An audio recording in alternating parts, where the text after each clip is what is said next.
Scooby, don't they? Good afternoon, everyone. Afternoon. For those that don't know me, my name is Michael, and I am Joanne's distinguished but youthful looking dad. I have had lots of advice of what to say today, and not what to say. No smutty jokes, and try to remember names. Ben, from what you told me yesterday, you will do well to heed that advice. He'll tell you what he said yesterday afterwards. So if my speech goes okay, it is all my own work. And if it doesn't, then I would just like you to know that I use the same scriptwriter as my brother Eddie when he started in July.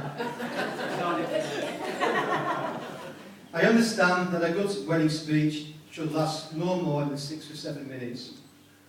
If it goes on any longer, then the speaker apparently is in danger of losing the attention of the audience. Well, normally, when I'm out with my mates, who are sat at the St Pancras table over there, I cannot hold their attention for 6 or 7 seconds. Never mind 6 or 7 minutes. So if I do lose your attention, please be kind. Just smile and pretend you are wrapped up in everything I say and holding on to every word. Ladies and gentlemen, on behalf of myself, my wife Patricia, and Ben's parents, Nick and Jude, we offer a very warm welcome to you all. We are so very pleased that you can be with us today to celebrate Joanne and Ben's wedding, and we trust that you all have a very enjoyable afternoon and evening. I would especially like to welcome Ben's two grands for being here, Joan and Lee, and also Joanne's grandma and granddad, my mum and dad, Shirley and Brian. One person who is not in the room today, but will very much be with us in spirit, is Joanne's nana, Mary, who unfortunately passed away in July. Mary deserves a very special mention. She was a wonderful lady and would have been so proud of Joanne and Ben.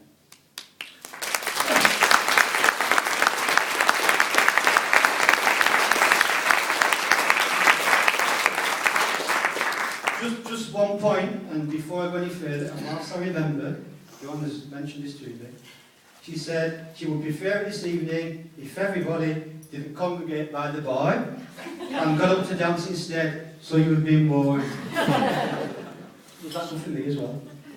Yeah. Definitely no dancing. Today provides a great opportunity for everyone to get to know each other, so I am looking forward to the Leicester City fans having fun and laughter with the Nottingham Forest fans and the Preston North End fans, of which there are many, having fun and laughter with any of our near Lancastrian neighbours. In truth, I didn't let any of them in. They're all perched outside on the industrial architecture that I have arranged today. I may take them a piece of wedding cake later. When I was preparing the wedding invitations, well, it wasn't me, it was Trish really, I just lit the stamps.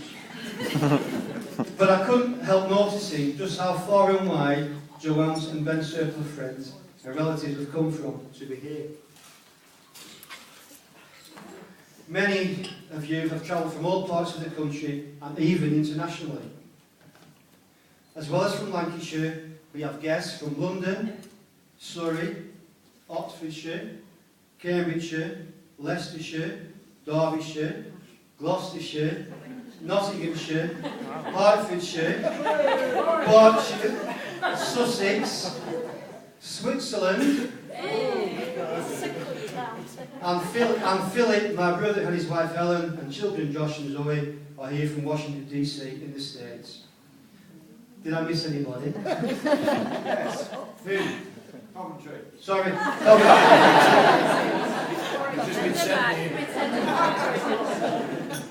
You will have all travelled in luxury cars, coaches, trains and planes to get here. So please spare a thought for two people whose journey was not as luxurious. Emma, one of Joanne's bridesmaids, and her husband Stuart. Can you just please stand up? Emma, and then Stuart over here. Brilliant. Well, after hearing the knocker-upper, Bang on their front door at 5:30 this morning. They both jumped up out of bed ahead of the big day. Stuart got the call from the backyard bunker and lit the fire. It was freezing. It always is. Emma emptied the storm hot water bottles and whatever else she could find under the bed. She lit the lamps downstairs and put the kettle on the stove.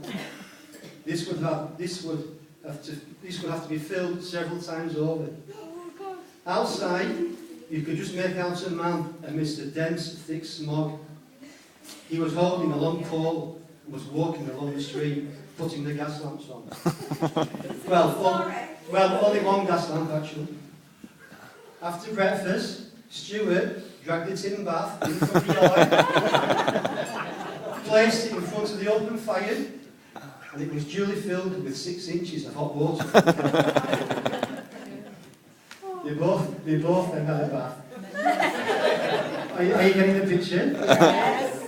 At 7:30 a.m, a chap from the next village called to collect them with his horse and trap. It wasn't a proper horse and trap. Well, it was a proper horse, but the trap was just a rough wooden flat board on wheels. He had been to drop his vegetables off at the local market and was on his way back. They both got on the wooden board and he gave them a lift to the nearby canal basin, where they caught a coal-laden barge to Wheelton near Chorley. From there, they walked up the A6, caught a bus, and here they are now.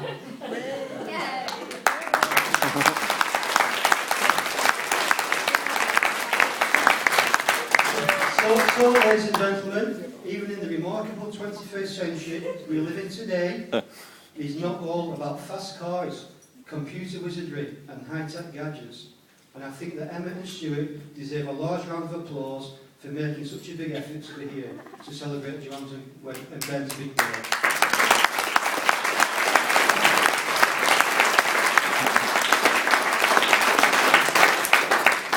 If there is one consolation, Emma, it won't be long now before there is a direct bus service to Preston from Burnley.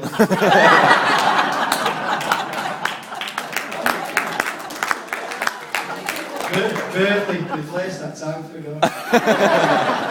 It's only the place really. The game's so laughing.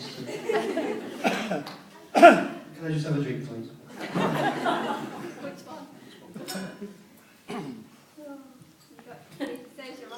This is a point where I am supposed to say a few embarrassing things about Joanne when she was younger. But she had been a perfect daughter, and anyway, she has more ammunition against me than I have about her, so I need to be very grateful.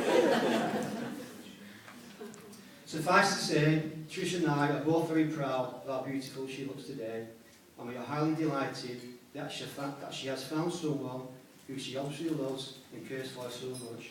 I think you will agree with me that they both look fantastic. Yeah.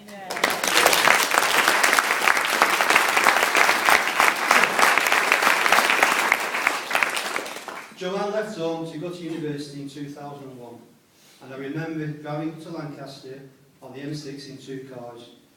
Me and Trish in 1 car, and Joanne and her friend in another. We were transporting all of her belongings, and the everyday things you need when you are setting up home for the first time in a new place. You know, clothes, ironing board, washing powder, and all that kind of stuff. Anyway, here she was driving up the motorway, never leaving the inside lane, never going above 45 miles. Is she any different now, Ben? No. I'm not surprised that you let her drive your car. Joanne's car at that time was a little black Nissan that I had bought for her previously. No, I bought that one. Well, I bought the previous one. You crashed it. But anyway, you never stop spending on your kids, do you? I have this running joke with Joanne that I've been keeping a tab since she was 16. And after today, I think it stands at £5,216,000. So Ben, if you don't already know, she has expensive taste. But I suspect you already know. Anyway.